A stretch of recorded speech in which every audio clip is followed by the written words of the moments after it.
Hi. Better? Oh, now I can hear you. Awesome. Thank you so much for joining us, Mara. It's such a privilege to have you here. And I just did a little shot of our weather here. Let me show you just to make you envious here in San Juan, Puerto Rico. Okay. Take a look at our weather.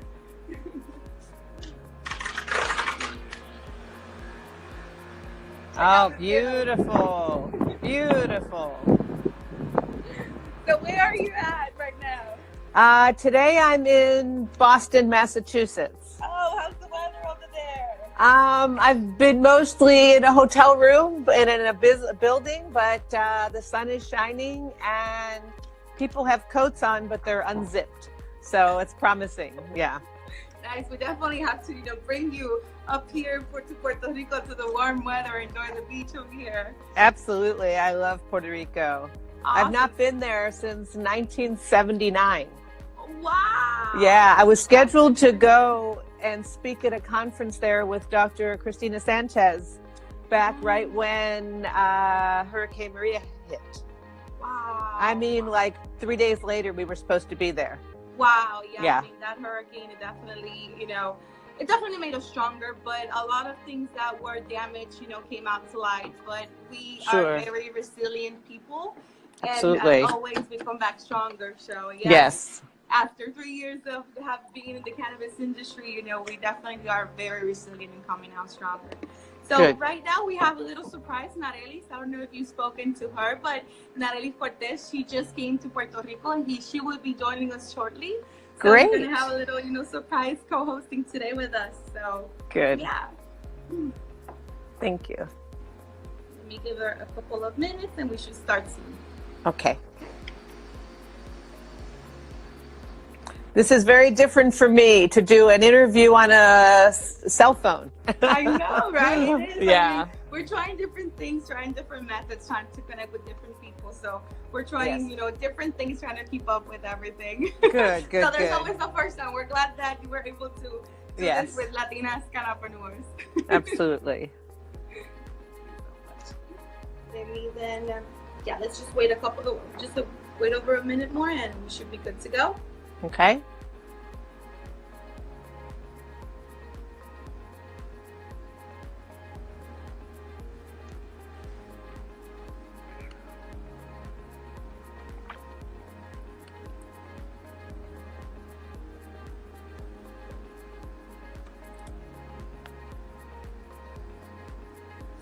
And thank you everyone who has joined. Capon 73. We're here from Puerto Rico. France Gonzalez from Latinas Cannapreneurs, and Mara Gordon from Zelda. She's joined us from where are you at located again? Boston? I'm in Boston, yes, Boston. today. I normally am in California. Oh, you're originally from California? That's where I live in Northern California, yes. Uh-huh. Oh, Yes. nice. Yeah. So yeah, the weather is pretty warm over there, right? Yeah, yes. Well, where I am, I live in a little town called Bodega Bay, and it's its own little microclimate, so it tends to be a little bit foggier and more rain. It's very nice. I mean, we don't have as much worry with the fires like they do a little further away from us inland. So, because we're right on the coast. Oh, But good. it's definitely not the same kind of beaches as you have there. Our beaches are cold. Oh, I know, Yeah. I know. They're The Pacific water. Ocean. Yeah, Pacific Ocean. is so cold. But So here cold, with yes. The warm water, it's just beautiful. That's why it's so hard for me to leave. And Yes. here we have Nareli. Come here, girl. I hate. Here you go. Hi. Hi, how are you? Apologize. No problem. So we're good. Yeah. Let me set you up right here. Okay.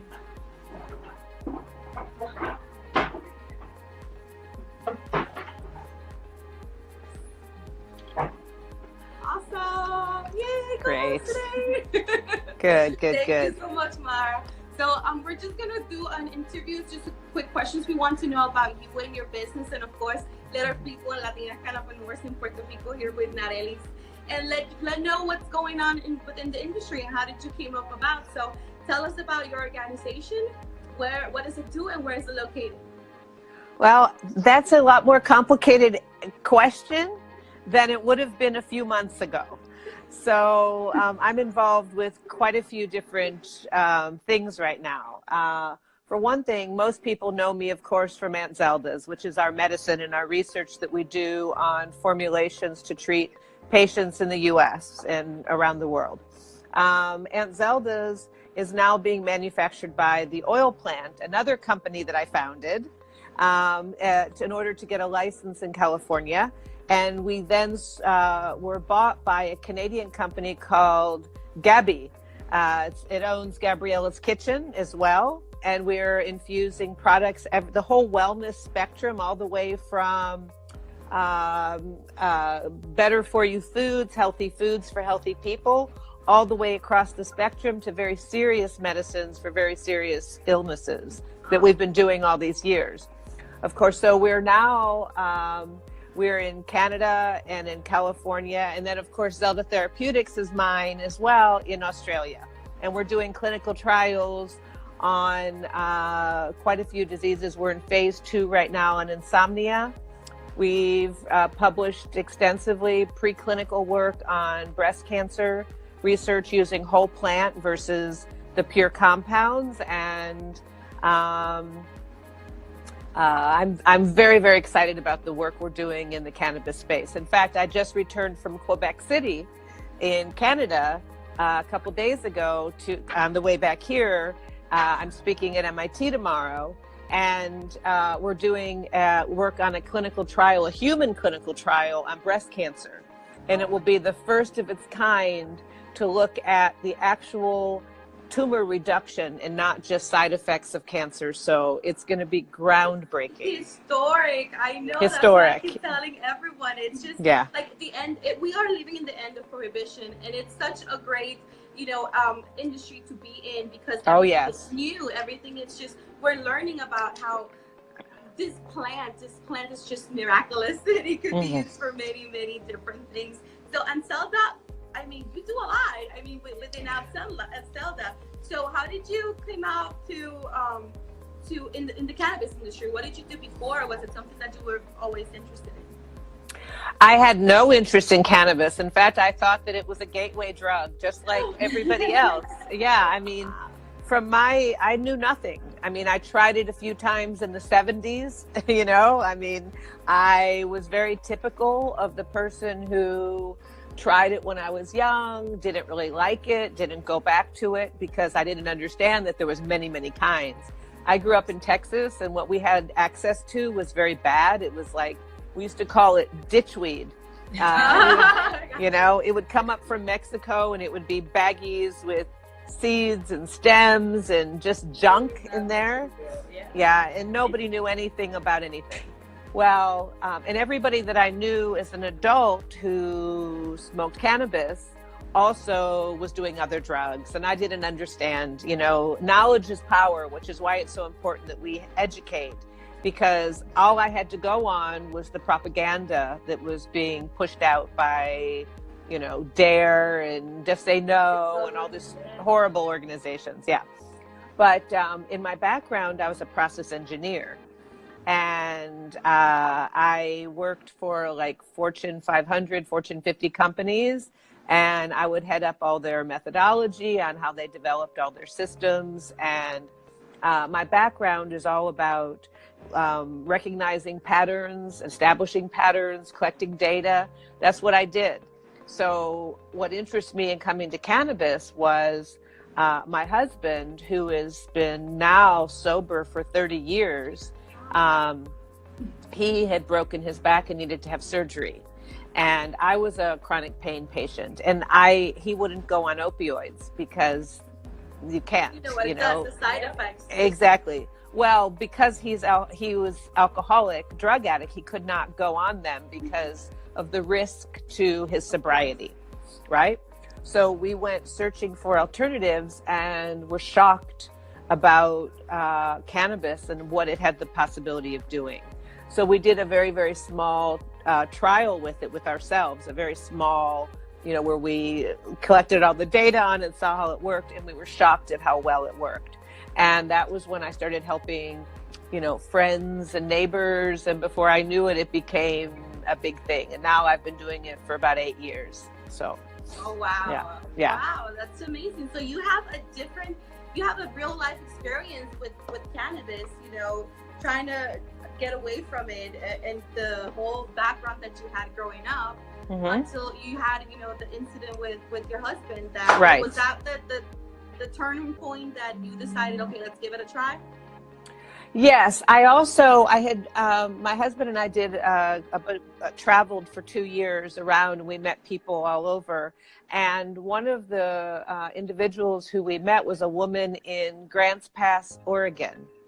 And her name is Kay Cortopassi, and I cannot give enough credit to her. She's an amazing woman. And at the time, I used to judge her very harshly because she smoked cannabis. And I didn't know any better. I thought, oh, she's using drugs, you know, all these terrible stereotypes. And she came to visit me one time, and I made her go out into the garage to smoke. And so I went out there because I didn't want it in my house. I didn't want anything, you know. Now it's hilarious. But I didn't want it at the time. And so I went out there to be with her, and I happened to have been in a lot of pain at the time. And I said, oh, let me try it. And I took a puff, and then I took a second one, and my pain went from about an 8 to about a 4, and then lower. And I was, first of all, I was shocked that boom, my pain gone, or at least to a level that was completely manageable. And then I was very angry that there was something that was so simple that could work so well, and that we had been lied to. Yes. Yeah, we had been lied to and told, oh, there's nothing else you can use other than opioids, which I refused to use because they made me feel terrible, and they make you itchy, and they make you constipated, and they make you have a terrible life, and you fall asleep while you're sitting there. Sorry? It's a domino effect. Correct. And they don't work. They only work for acute pain, but they don't work for chronic pain. So I didn't take them, so I had no options other than taking a lot of like Aleve and things like that. So once I saw what it could do, it was like, I have to do this. I had no choice. I mean, once you realize that you have access to something that is so powerful that can help so many people, it would be irresponsible to not pursue it. And that was really the position we took. Wow, that's amazing. That's something that I really looked at it when I was researching and looking at you and Francis, wanted me to come over here and be with you guys, and thank you very much. It's amazing because I had a similar story, and I can really feel empowered because she's not only a patient or a researcher, you're also an entrepreneur, you're also a businesswoman who's because I've seen you that you're still as a board member from all the companies that you created. Oh yeah. You're there, leading the way, and it's admirable, and thank you very much. Yes, thank you for always inspiring us and trying to get. We like to Thank inspire, you. educate, and elevate, and you compose all those 3 components because you have lived through it, and you are just continuing to inspire us, and through your education and through your work, just letting us know like your experience. And that's something that we have to talk about as patients, our experience, because some of them are connect to us and they're willing to try it, but because they don't have all the answers out there. And groups like yours and your organizations that are doing the extra effort, you guys are going to clinical trials, that's amazing, that's historic. So thank you so much for definitely leading the way. And your story about going into cannabis, what have been some of the obstacles that you challenges? I know there are many. It's a hard industry. Yeah. So it's fun. Yeah. It's a hard industry to be in. It's a very what are some difficult. of the challenges starting up, going into cannabis? Okay, so the very first obstacle that I encountered, because I had no interest in becoming an entrepreneur, I just had an interest in getting out of pain and treating my husband. Right, but when we saw what was available in the market, there was nothing. It was awful what was available. It was Rice Krispie treats, it was brownies, it was gummy bear. It wasn't even gummy bears yet. It was garbage what you could get. And it was everything was there was no consistency, there was no predictability, nobody was lab testing. And as an engineer, I want to know every detail. I want to know how many milligrams of each cannabinoid and terpene. I want to know exactly how much I'm taking so I can repeat it, and that wasn't possible. But as far as talking about the obstacles, in addition to, of course, the fact that there was nothing at the beginning and I had to figure it out myself, like decarboxylation. There was nothing out there on decarboxylation. Nobody talked about raw cannabinoids versus decarboxylated, or, I mean, it was a crazy different time. Interesting that you mentioned before about it being a miracle, because one of the obstacles that I had initially was from the old timers who treat the plant like it's a miracle. And I'm looking at science. I want to take this miracle and show that it's science, that we can prove that it works, that we can prove how it works and how to use it effectively. Because I remember the first time I talked about lab testing medicine, and somebody who I had been very friendly with up to that point was like, "You're destroying it, you're ruining it, you're turning it into something that it's not. It's this beautiful thing, and I know when I smoke it what it is and how it feels." And I'm like, okay, so I'm going to tell a 2-year-old baby, "Oh, smoke this and tell me how you feel." I mean, it's just stupid, right? And then, of course, on the other end of the spectrum, you have the doctors and the scientists who say there isn't enough research, there isn't enough out there, there is no way to make this consistent, so you're wasting all of our time. So I had everything in between. So I had to take the concerns of both sides and figure out how to meet them or bring them together to understand that it's science around an amazing plant. So it's both. It's an incredible gift. We don't have an endocannabinoid system so that we'll all smoke pot and get high. We have a system in our body that there happens to be a plant that comes in many, many, many forms that can help to heal our bodies. Yeah. Amazing, amazing. We just have what has been one of we have a question from one of our viewers, and he wants to know what's the biggest challenge in the edible infusion segment. You handle different types of infusion, so what's the biggest challenge? And thank you, Juan, for the question. The biggest challenge in infusion is consistency. Many people, for example, will, let's say they're making brownies. I'm just going to use that, okay? And they make their batch of brownies and they add the cannabinoid in whatever form to it, making sure that it's exactly the same amount on every single bite of it, all the way through, so that when you eat a piece, you don't get a lot in one and a little in the other. Okay. Right. It's an even dosage throughout the process. Exactly. So that's one of them. One of the other things is depending on any temperatures that you heat it to, because cannabinoids and terpenes are very sensitive to temperatures. So let's say you're working with a raw cannabinoid and then you cook it, you're going to decarboxylate it, and so it will no longer be raw. Or let's say you take one that's already previously been activated, and it's the THC, for example, and then you heat it too long, it becomes CBN, so it's no longer THC. Terpenes are very fragile. Flavonoids, they're very fragile. So at different temperatures, you lose them. So you may lose some of the benefit that you're looking for. The biggest challenges in the actual infusion process is just the accuracy and the consistency. The biggest problem with utilizing edibles is the inconsistency on the onset and the effect, so that you have a lot of instances of people utilizing edibles or taking edibles and taking too much, or having it take inconsistent amounts of time in order to be activated to where somebody's in pain now, they can't wait 3-4 hours. or they take it, they wait 2 hours, they think that it didn't work, so they take more, and then it all hits at once. So it's very difficult with edibles. Yes, definitely. Like having a consistent product throughout, that's definitely a challenge that has Right.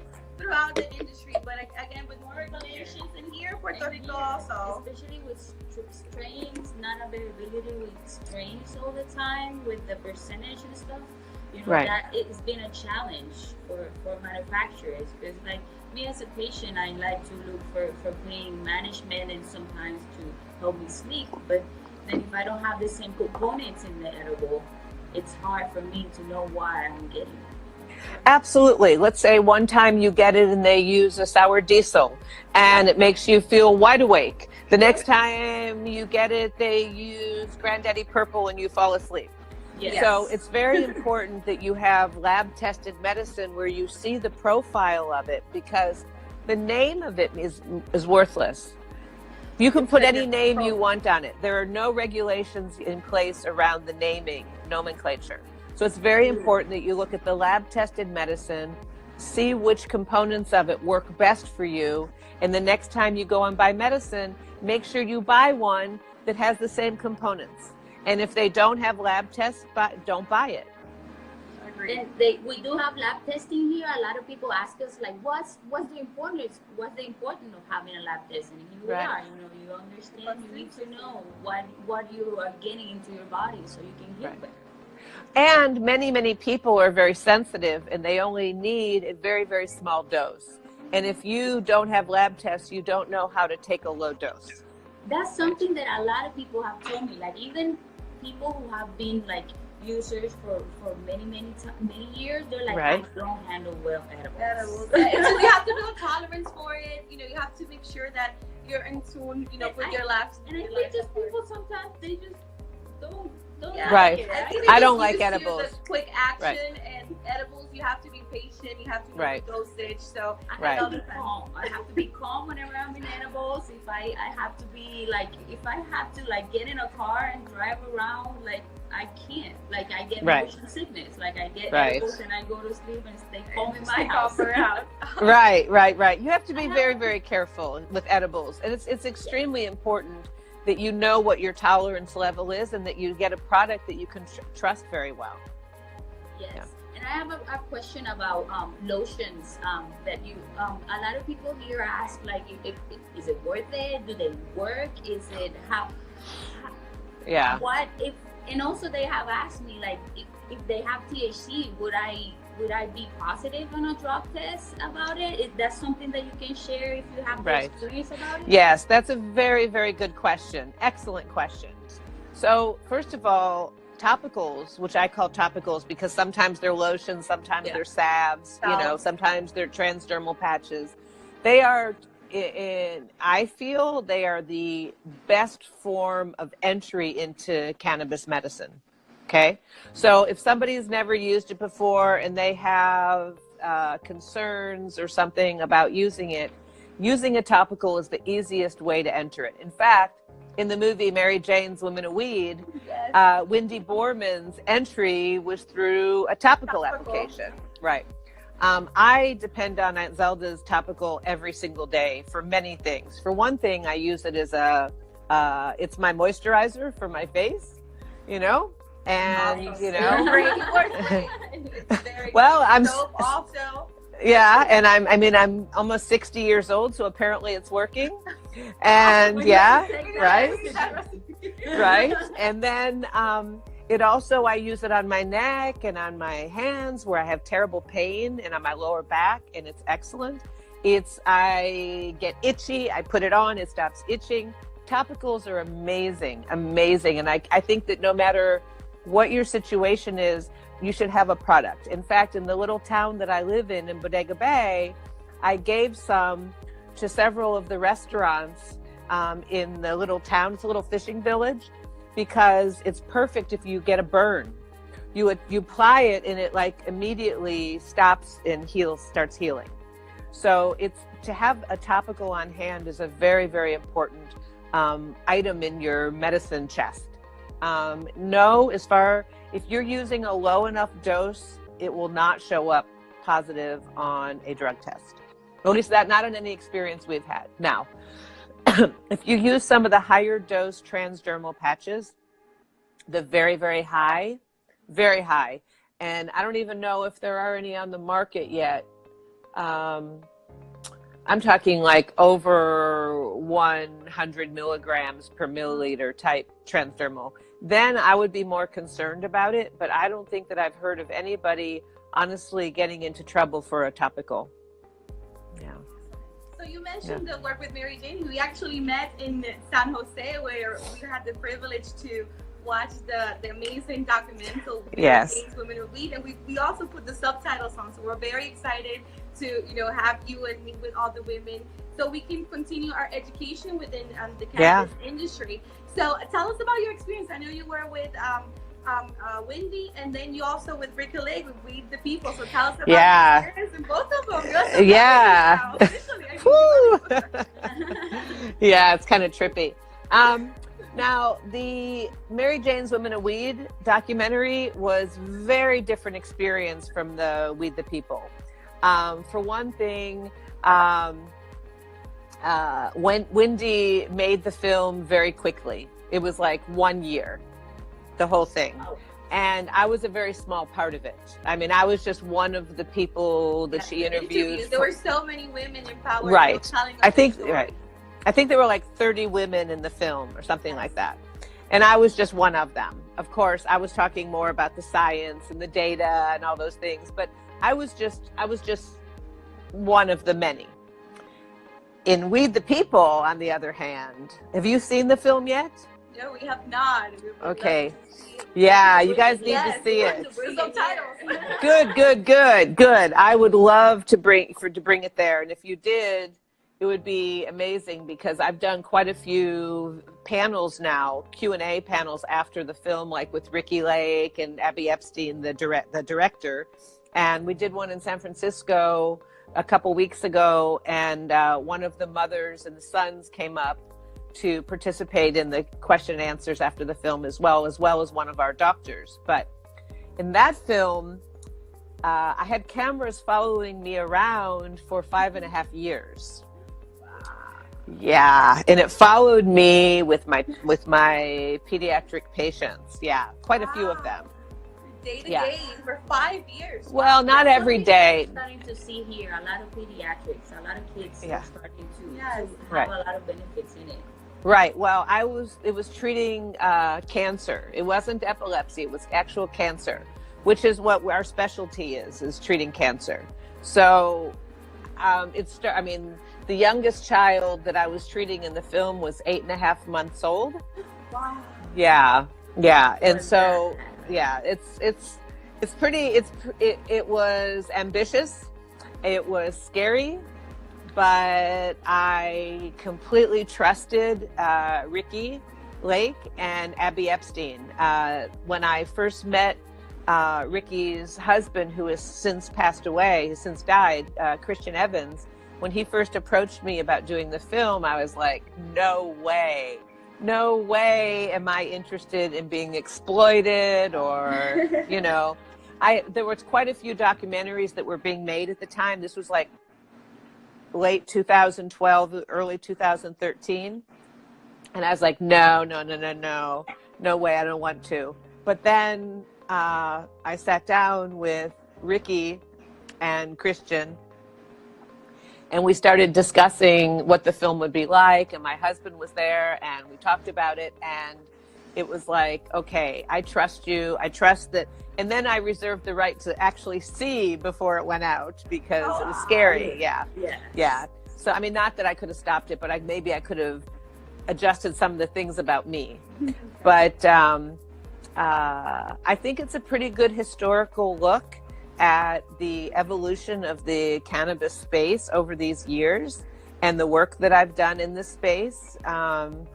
And I truly think it was worth doing, because it has the opportunity to really change the minds and hearts of governments and people. Because when you see little babies and you see an 11-year-old boy who is laying there crying because he's so sick from the chemotherapy and he's so sick from all the treatments. And now I got a note from his mother yesterday that he just passed his driving test. Wow. Yeah. So Nice. exactly. And it's like, to see from one extreme to the other, do I think cannabis is why they're cancer free? Absolutely. I have no idea. And anyone who says that cannabis cures cancer is crazy. We don't know enough to know what it does, but we know it kills cancers in mice, and we know it kills cancer in a petri dish, and we know that it makes the suffering of cancer patients much less, and it helps to increase the healing. How? We don't know yet. That's why we're doing more trials. That's what the trials are much needed, to get that education, to get the correct dosage, to get the treatment. And again, I think it's a process. It'll start somewhere. I think we are on the verge of, again, like you said, you're being part of human trials, and that's something that is needed to get the evidence, to get the scientific facts behind the cannabis, which is so amazing in different people's lives. So yeah, it's definitely a movement towards that. Yeah, absolutely. Awesome. That's amazing. So tell us about what has been the most rewarding experience that you have. I know you have many because you work with children, like you just mentioned right now. One. I just got goosebumps. I mean, bald babies getting better. I mean, does it get better, right? I mean, seriously, I had an incident in an elevator. I'm gonna cry.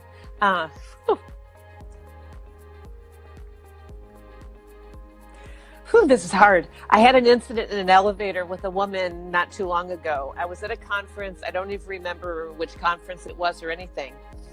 And she had just seen Weed the People. And she said to me, she got on the elevator and she was in a wheelchair and she said, "You're amazing. You're incredible, this and that." And I said, "Oh, I'm just doing the work with it." She goes, "No, stop. Stop that. Do not deny what you are. You are giving hope and you are, all these things." And I thought, oh my God, I'm so grateful to have the opportunity to really make this difference in the world and in people's lives. And this is somebody I had no idea who she was. I had never met her or seen her before. And I thought, okay, that is a legacy of changing the world. That's a legacy that you leave. That's the piece of you that you leave the earth. And sometimes we take it for granted, but for a stranger to come up to you and give you things of something such amazing, because you have inspired, you have educated, and you have taken this knowledge that they didn't have, and you have provided them to them. Right. It's just amazing that we get to do this work. And again, congratulations, you deserve that. Thank you. Because again, we are the ones that are kind of being advocates for this, and we need to be united front and continue the work. So I can't imagine being 5 years followed by a camera, and did it. And it's amazing, and we look forward to watching the film. Kids, I imagine it would have been a really like government really was looking at that. yes, absolutely. I mean, there are people who have come to me people write to me. And I have to admit, I don't really understand Instagram very well, but my assistant Jess showed me where people were writing to me, and I didn't even know about it. And there was all these notes from people, and people had written and said that they have gone into the cannabis industry, or they're working to figure out different things because of the work that we've done. And so, I have got an amazing team that works with me that I couldn't do anything without them. Certainly at this point, because I'm always off speaking, and researching and things. So, we're very, very fortunate to be where we are in this space at this time in history. Awesome, amazing. Just continue the hard work. That's what it's all about. So tell us about your future plans. What's Zelda is having many components. What are the future plans for Mara Gordon? Well, I'm Chief Research Officer now at Gabi, which is it's the parent company for Gabriella's Kitchen, the oil plant, and now we have Sonoma Pacific, which is a distributor, and we're bringing together many companies that have the correct's not the right word, that have the same ethos, the same beliefs as we do, to help us to all come together and to satisfy the supply chain of cannabis. And I'm doing research on various diseases and different treatments, and that's really where all my passion is understanding how to treat diseases with cannabis, how it works along with other pharmaceuticals, how it works with other treatments, so that in some cases we can make the others work better, that we can replace them, whatever it's going to take. I'm very excited to help to develop lines of products to also go into the mainstream, like utilizing CBD from hemp, so that there's access to places that don't have legalized cannabis, so they can also share in this. Hemp is such a promising, if it's cleanly grown and it's well tested and all those things, it has so much promise as a health food, as a if appropriate for the extraction of CBD. And I'm excited about putting hemp into foods and into health products, and being able to really offer the world products that in their whole life are going to be healthy. And, you know, when I read the ingredients on products now, I'm so often just disgusted. I mean, they're this long. You don't understand them. You can't read them. They're a bunch of chemicals. So I want to help to go back to a simpler time with better quality products, utilizing the whole spectrum of the cannabis plant, from hemp all the way through, you know, very high potency cannabinoids. And you mentioned a really good detail that you partner up with people who have your same beliefs. Absolutely. I always tell everybody, like, you make a good product, our patients are going to keep on coming. Yes, they will. That's right. You know, I'm watching what's happening in this industry. And actually, the reason I started the oil plant to begin with was there was a trend towards it being about the money, and just being about the money. And I would go to trade shows, and I would go up to like the owner of a company, and I would say, so what's your background? And most of the time their background was marketing. Yep. And it's like, okay, exactly. From any background, you can right. know. It's like, okay, so you know how to make a pretty package, and you know how to write a pretty press release, and you know how to write all this stuff. How do you know what to put in the package? And so they were going to all this white labeling and doing all these things that are not necessarily about quality. So you walk into a dispensary, there's 5 products on the shelf. They might all be made by the same manufacturer. So I decided that because I care so much about quality, I started the oil plant. And the oil plant makes Aunt Zelda's products. It also makes the Alto brand, which is for Gabriella's Kitchen. And it makes Mystic, which is the chocolate, which part of the money goes back to giving free medicine to sick people. We're now making also for other companies as well. We're going to be infusing into Saka, which is a women-owned wine where they're taking the alcohol out, and we're putting cannabinoids into a rosé. And so I'm working with some of the brands that may not have otherwise been able to make it, or that care more about quality than they do about just the pretty package. There's so many details in this industry to just be alone doing this, you know, about, you just mentioned packaging. It's a big thing. I just heard now Huge. that packaging is now becoming a problem within the industry, that we're creating so much waste because of the packaging and all the labeling and such, that again it's counterproductive right there. We're trying to do good, but then trying to be sustainable, but again with the packaging we're kind of backlashing each other. I think that's something that we have to attack with education. Like some of our viewers are telling us, you know, there's a lack of education, especially for the Latino community, because like we know it, because we don't even know the translations of the words. We're trying to look up for them. So we are doing it, and we just have to do it. Some people are asking, how can we give out more education for the people? We just need to get these spaces out. Yes, the word out. be part of something, be part of one of the industry, and join, and again, be a voice pro cannabis, and that's what people need to be doing. Yes. Just more being outspoken about it, because we the people, we need to be heard, and Yes. and that's a fact. And especially with the Latino community, we definitely need to get them involved and get them educated about cannabis and what it does. Right. And and the people of color, the brown and black people, have been discriminated against and mistreated in this space in the same instance. And I think in Mary Jane's Women of Weed, it's outlined very clearly. The same two kids get picked up by the police. One's white and one's brown. One's going to jail and one's getting driven home. Oh, exactly. Right. And the people who, I know that California is, I think I read yesterday that they're rolling back any conviction before 1975. Amazing. Right. We need to give, and I know that like Oakland is giving preference on licensing to people of color who have been hurt by the drug war.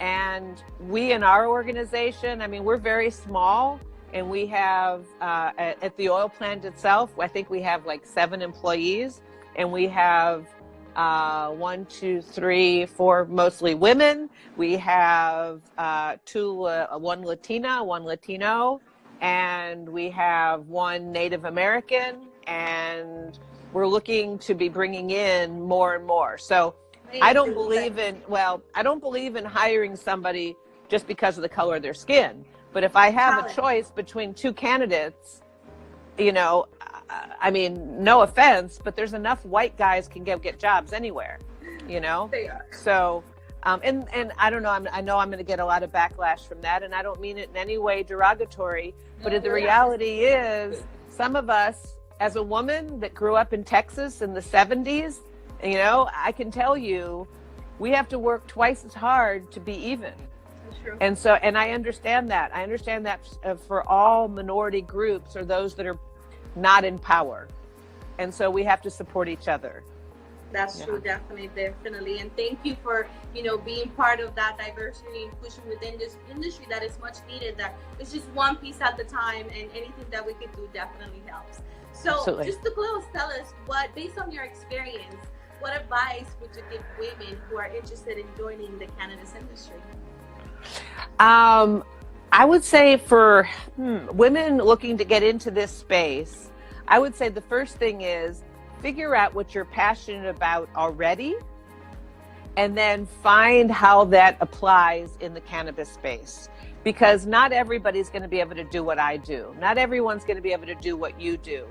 I was able to take a set of skills and find a place, because cannabis crosses all the way and across our entire gross domestic product. I don't care what industry you're in, you could have cannabis as a component. Maybe it's in the hemp side and it's for building, it's making hemp houses. Maybe it's coming up with a new hemp protein product or clothing, or maybe you're a designer, maybe you want to make jewelry.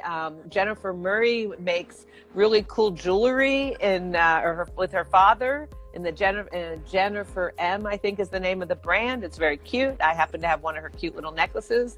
You can do, find out what your passion is already, and then find where it fits into this, so that you can continue to do what you excel at, and then excel in cannabis, because there's room for everybody.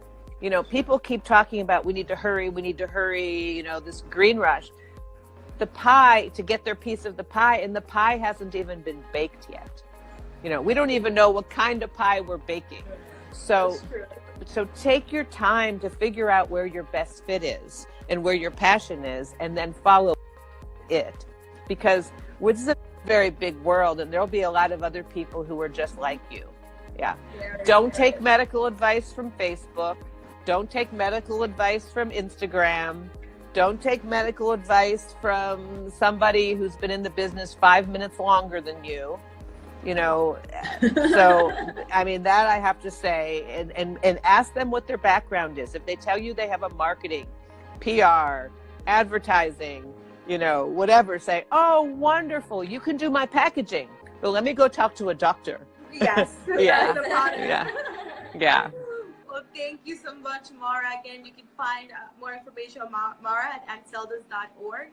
Feel free to join here with Nareli Cortez. Thank you so much for joining us. Thank you. Mara. Here, Francis, with Latinas Cannapreneurs, inspire, educating, and educate Latinas. Thank you so much. Thank you, Mara. Gracias. Bye. Ciao, ciao. Bye.